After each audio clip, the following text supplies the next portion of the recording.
Hey everybody, what is going on? Hexlex here. I got another Master Duel video for you. It's the end of another season / the beginning of a new one, so it's time for another one of our tier lists. Today I have, I think, 34 decks. I just pulled every single deck that was on Untapped, represented at least 0.5% of the meta in Diamond and Master rating. So a lot of decks to cover today. I'm going to try to go through this one a little more quickly than I usually do. My tier list videos kind of tend to end up with me yapping, but I want to mention something real quick before we get into it.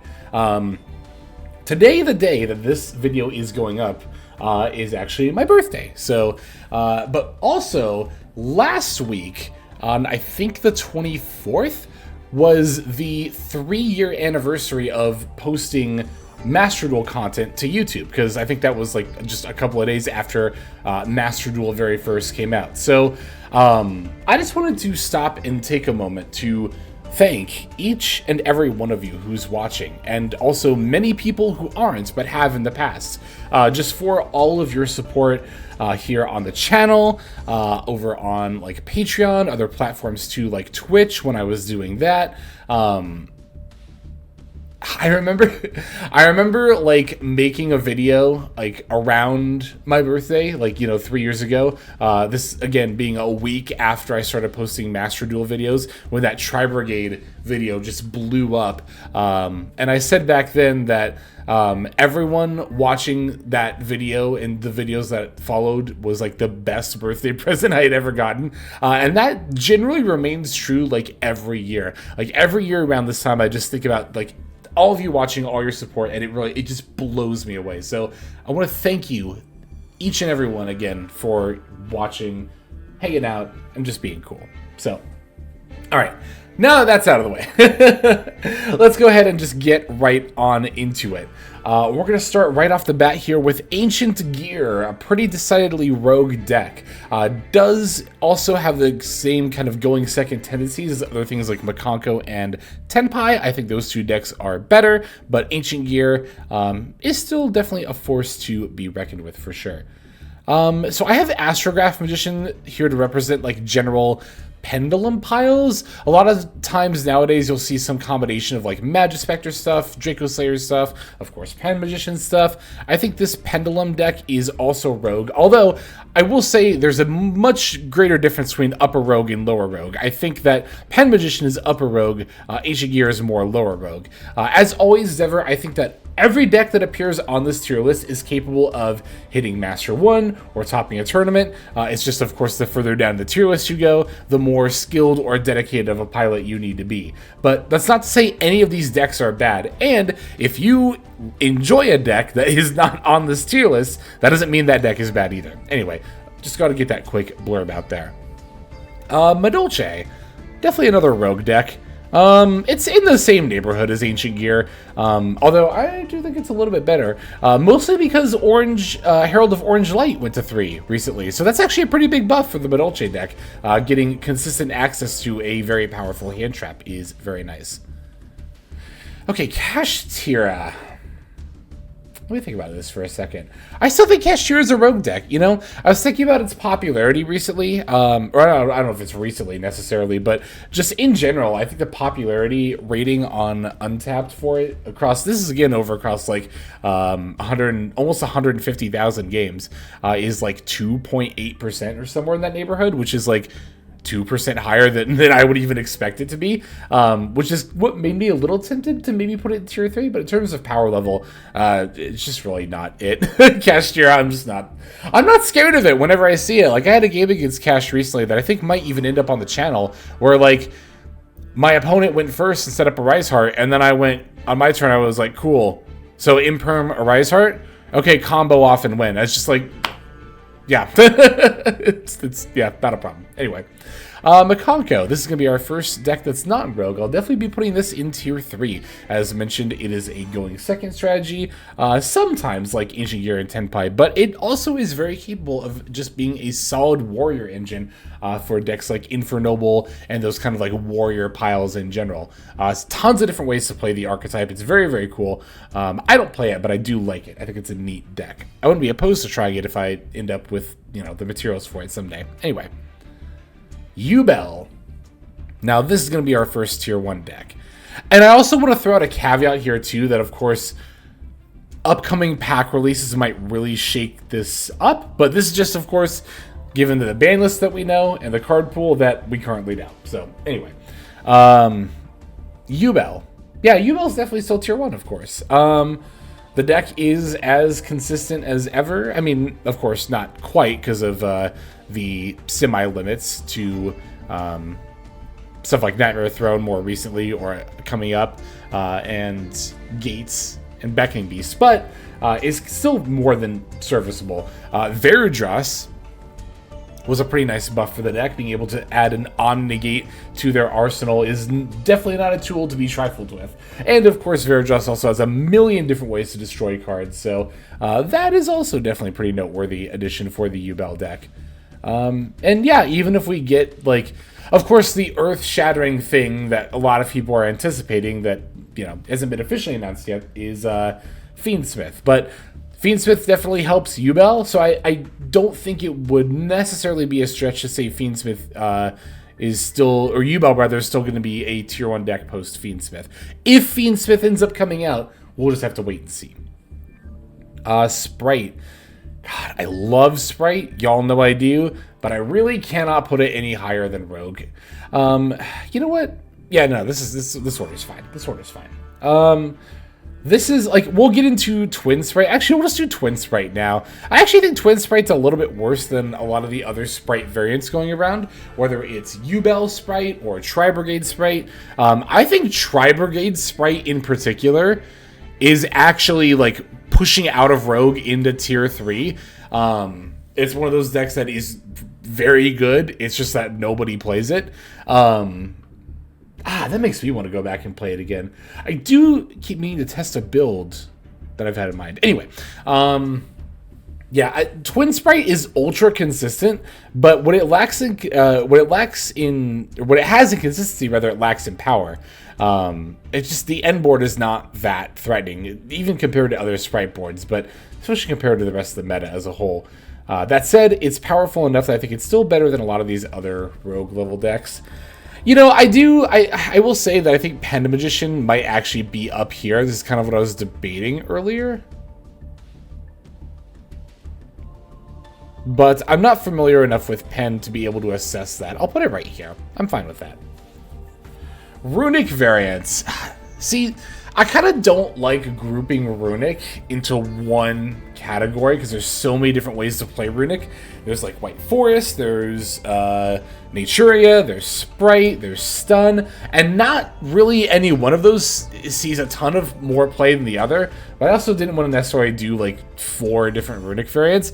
To be fair, I kind of think all these Runic variants are like mid to upper Rogue anyway, so they're all going to land on about the same spot as the tier list anyway.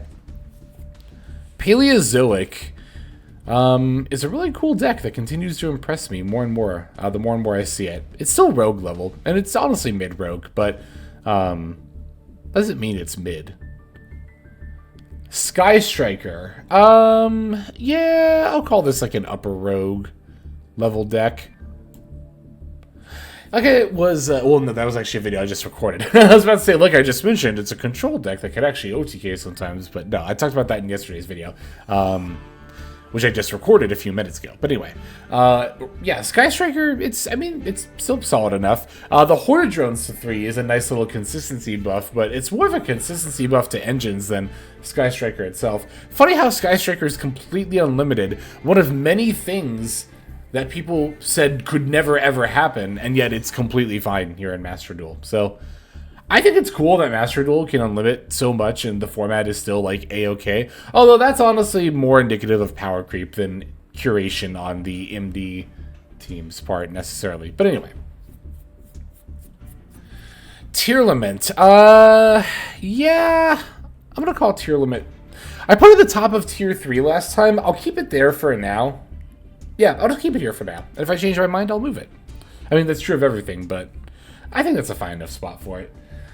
Ritual Beast. Okay, so Ritual Beast had a really, really strong showing in the latest Duelist Cup, and as a result, they were getting a lot of attention, And I had them in tier 1 because even though they weren't like the most popular deck in the world, they still saw a pretty decent amount of play. That attention has honestly fizzled out pretty hard. Ritual Beast is like, I think like 0.7% of the ladder right now. Again, according to Untapped's almost 150,000 games. But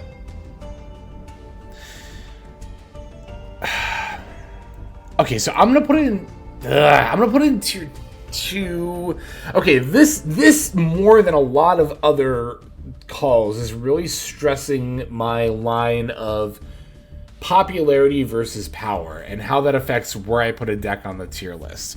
If I'm going by popularity, it's about as popular as a lot of other rogue level decks. If I'm going by a power level, I mean, I had it in tier 1 last time. What changed that puts it down to tier 2? Honestly, new releases might change that.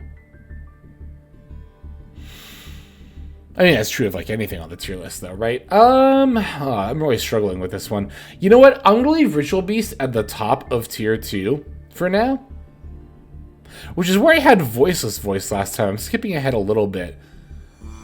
But I kind of want to put Voiceless in tier 1 now, because this you do actually see quite a bit more of than Ritual Beast on ladder. That's mostly because Ritual Beast is a lot more difficult to play than something like Voiceless Voice or Yubel or like pretty much anything else on this tier list, right?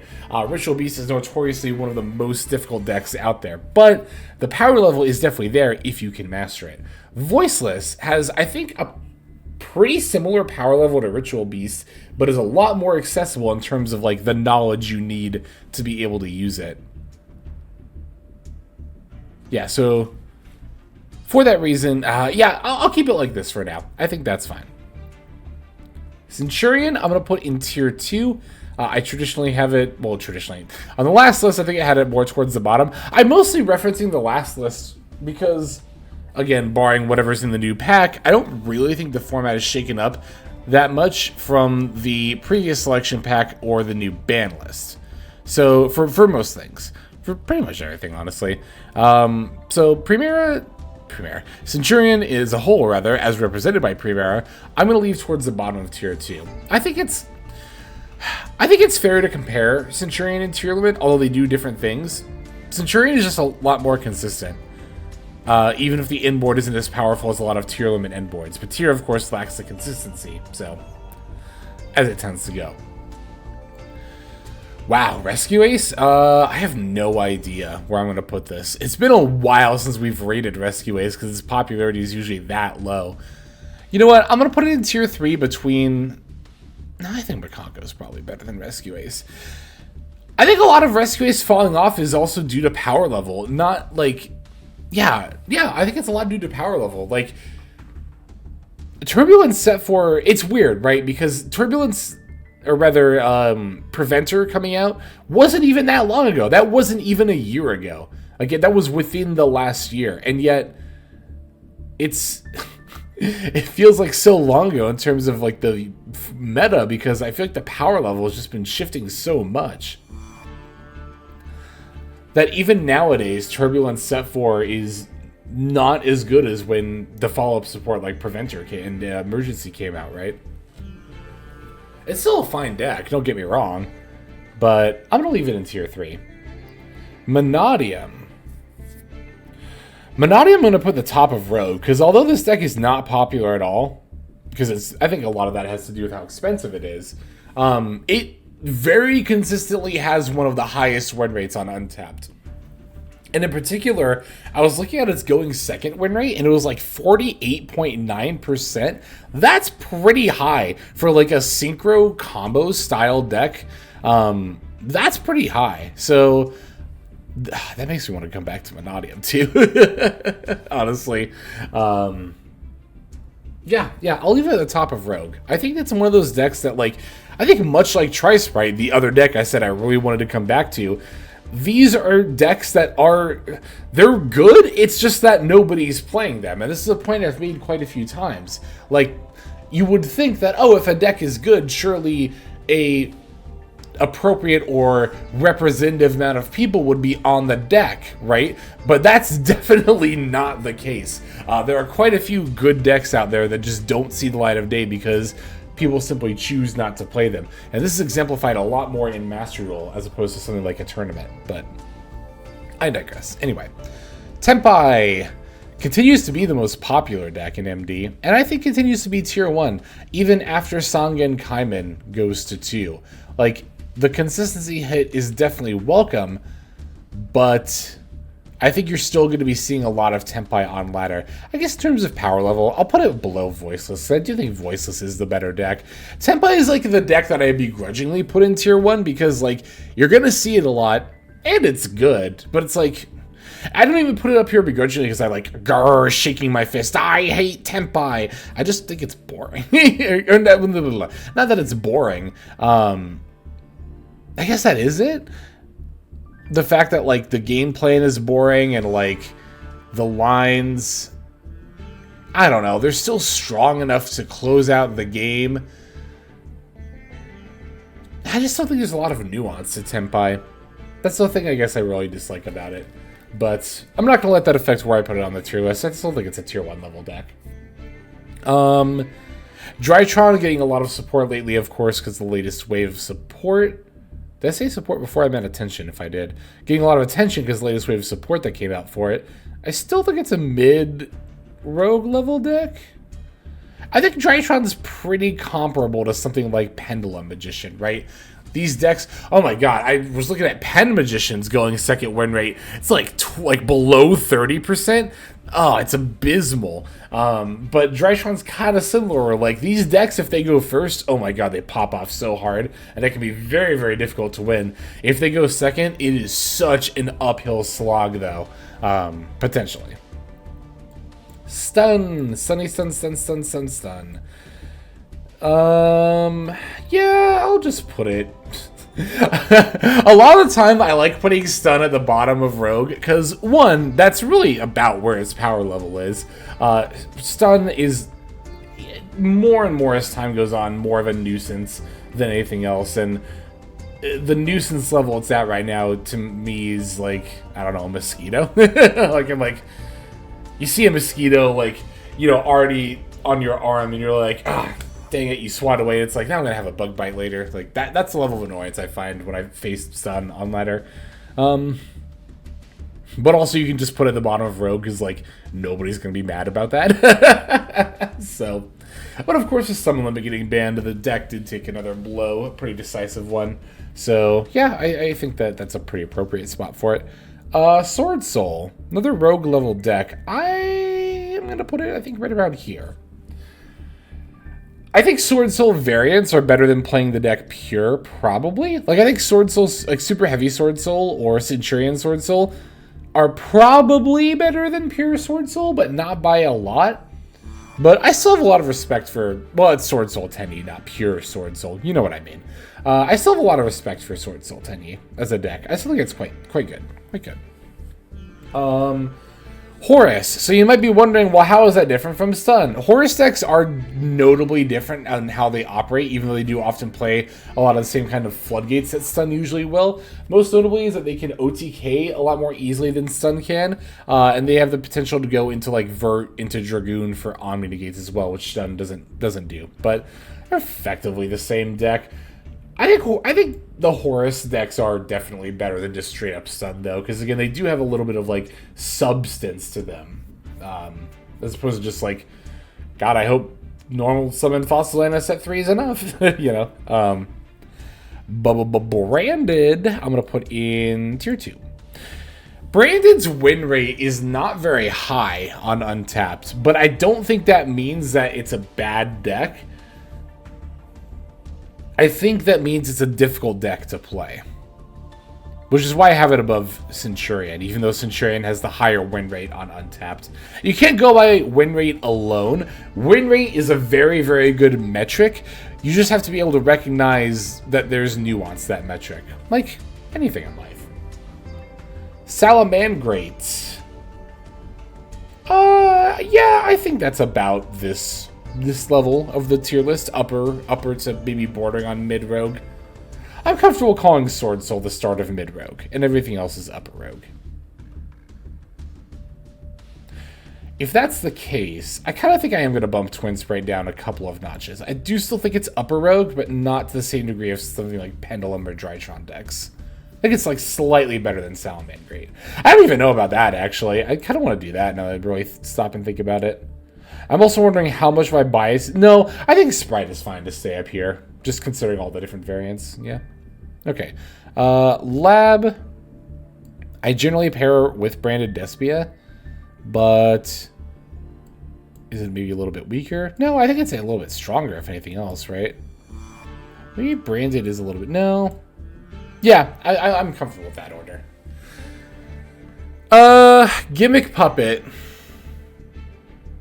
This is another really weird deck to place. It's weird to place for a couple of reasons. One is that you see, it's one of those decks you tend to see in like rating duels and duels cup a little more often than like regular ranked ladder. But okay, even within rating duels, there's this really interesting phenomenon that I've noticed, because over on Patreon, we usually go through like the top 10 rating duels of every given season. So patreon.com/hexlux if you want to check that out if you like supporting. Thank you to everybody who does. You'll notice that like a lot of the rating duel decks that aren't on Gimmick Puppet are just like jamming DD Crows. There's this really... here's the thing about Gimmick Puppet, right? There's this kind of interesting microcosm within the meta that operates around it, where if Gimmick Puppet gets to a certain level of popularity, people en masse are going to start maining DD Crows to counter it, which will not only hurt Gimmick Puppet's win rate, but then also that causes it to become less popular. Of course, as it becomes less popular, people start taking DD Crows out of their deck. Now, all of a sudden, Gimmick Puppet's a little bit favored again, and this kind of repeats ad infinitum. So, that is to say, I don't think Gimmick Puppet, especially in Master Duel, where like, unlike a paper tournament format, which has like, you know, one weekend of a very limited amount of games to define itself, I don't think that in like Master Duel in particular, where that cycle is continuously happening in rating duels all the time, like, I don't think Gimmick Puppet could ever be like a tier 1 best deck of the format, because as soon as it reaches a certain popularity level, everyone's just jamming DD Crows against it, and DD Crow's also not awful against a lot of other decks, of course. So okay, that's a really long way of saying I'm putting Gimmick Puppet in tier 3. I am not opposed to hitting Gimmick Puppet on the next ban list. I know some people are complaining that it didn't. I don't inherently disagree with that, but I also think that Gimmick Puppet, like, almost in a way kind of keeps itself down, if that makes sense. Chimera has dropped a little bit in popularity, but is still quite strong in the face of recent support that it's gotten in the form of Diabells and the Nightmares Apprentice before that. I put it in, I think, tier 2 last time. I'll put it at the bottom of tier 2 again. But then I start to think, is it really better than Tier Lament? I think it's pretty comparable. Yeah, I think that's fine. I think I'll leave it here. Hero has always been and continues to be a mid-rogue level deck. Mathmech, as Tenpai starts to get less popular, also starts to get less popular and slightly less powerful, but I don't think Mathmech was relying on the Tenpai matchup to be good in this meta. Yeah, I'll put it here. Snake Eye. This mostly means Snake Eye Fire King, but of course there are, you know, various variants and like pure decks still running around. I'll put it in tier 1, but I definitely think Yubel and okay, is Voiceless actually stronger than Snake Eye Fire King right now? I don't necessarily think that it is. I think they're kind of comparable though. White Forest. I really like the deck, but like without Azamina just yet being in the game, White Forest by itself kind of doesn't do a ton, but I think it's definitely still an upper rogue level deck. Put it here. Same with Dragon Link. No, I think Dragon Link's actually a tier 3 deck. Flandreese, I think, is also a tier 3 deck. Rika Sun Avalon, I think, is a mid-rogue level deck. Yeah, maybe like here. That's a good spot for it. Okay. Oh, do I think Cashier is this far? I like Cashier. I end up slipping, I think, a little bit further down than it actually is.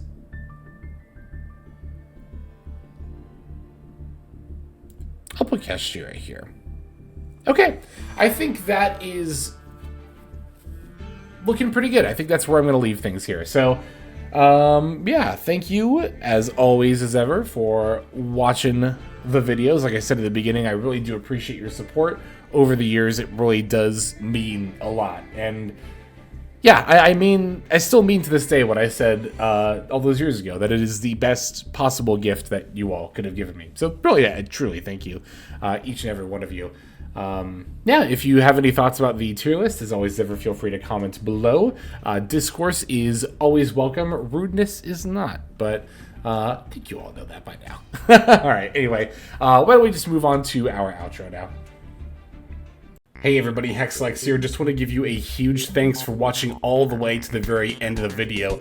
Believe it or not, that is actually one of the best ways that you can support the channel, is by watching the videos in their entirety. But there are many ways in which you can support the channel if you are so interested. The names that you're seeing on screen here, I gotta give an extra special thanks to, because these are people who have chosen to either become a member on YouTube, which if you're interested you can do as well via the join button next to the subscribe button down there, or have signed up over on Patreon and become members there. Link to that is going to be in the description below. Without the support that is being offered by, again, all the people that you're seeing on screen right here, I would not be able to take the time to dedicate to uploading daily YouTube videos. So thank you so very much. But there are also other ways you can support as well. Again, link to the description below. If you like my deck tracker that you'll see in a lot of my videos, the Untapped Companion, you can download that for free, and if you use my affiliate link down there, then that also goes a long way towards supporting the channel. That's, again, free. So is subscribing here on YouTube. That's also free and a huge way to support. You can also check out Twitch, once again linked in the description below. Following and subscribing over there will not only support as well, but also give you notifications of when I go live if you want to catch some of the live streams. But really, no matter how you choose to support, it all adds up, and it all definitely means the world. So thank you, each and every one of you. For now, this is Hexlex. I'm going to be signing out, but more than that, I'm hoping that you have a fantastic day.